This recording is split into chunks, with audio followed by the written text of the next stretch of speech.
Banjir dahsyat di Gansu saat China Selatan tenggelam, para pemimpin PKC tutup mata.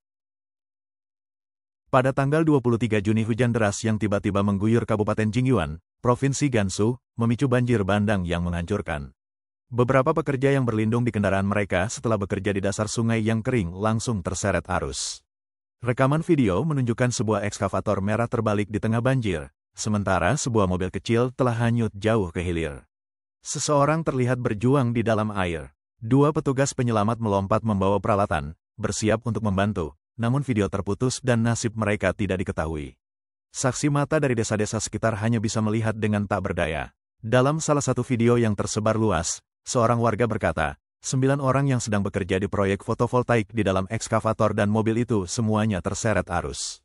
Hingga pukul 2 dini hari pada tanggal 24 Juni CCTV News melaporkan bahwa 5 orang masih hilang, semuanya adalah karyawan dari perusahaan konstruksi lokal. Saat air mulai surut, tim penyelamat terus menyisir dasar sungai. Banjir meluas di China Selatan, kepemimpinan PKC tutup mata. Seperti yang telah banyak diberitakan, banjir telah melanda wilayah selatan China dan menyebabkan kehancuran besar di banyak provinsi. Hujan lebat yang digabung dengan pelepasan air waduk secara tiba-tiba dan tanpa pemberitahuan telah membuat banyak komunitas tenggelam. Di Provinsi Hunan, hujan deras terus mengguyur sejak tanggal 18 Juni.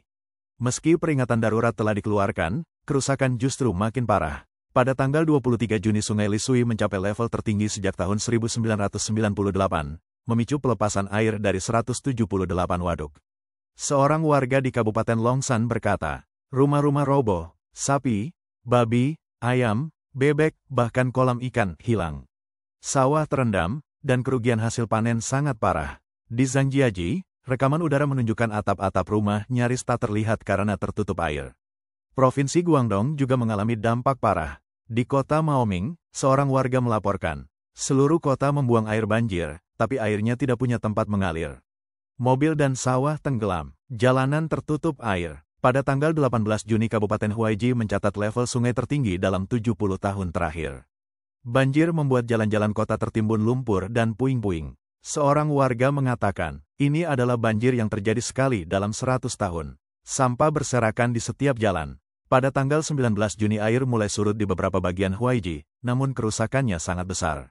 Seorang pemilik toko setempat mengatakan kepada NTD TV, mobil-mobil masih ditarik dari air. Kami mengalami kerugian ratusan juta yuan. Air mencapai lantai 2. Kami sudah berhari-hari tanpa listrik, tanpa internet, tanpa sinyal. Di provinsi tetangga, Hubei, banjir melanda kota-kota seperti Ansi, Wuhan, dan Xiantao. Seorang warga Wuhan menambahkan, tidak perlu keluar dari lingkungan ini, semua sudah dikelilingi air. Provinsi Anhui juga mengalami dampak parah. Lebih jauh ke selatan, hujan lebat melanda Guangxi, Guizhou, dan Yunnan. Dalam waktu hanya 5 hari, curah hujan di beberapa daerah melebihi 1000 mm. Di Guangxi, saat sungai meluap 3,7 meter di atas level aman, seorang warga berteriak, "Abis sudah, abis sudah." Di Hechi, seorang warga berkata, "Ini banjir terburuk yang pernah saya lihat. Mobil tenggelam, tanaman rusak, ternak hanyut. Bulan Mei kemarin kekeringan, sekarang banjir. Bagaimana orang-orang miskin seperti kami bisa bertahan hidup? Negara kebanjiran, PKC malah acuh tak acuh." Menurut NTD TV, di tengah kehancuran yang terus bertambah, Partai Komunis China hanya memberikan sedikit dukungan kepada warganya.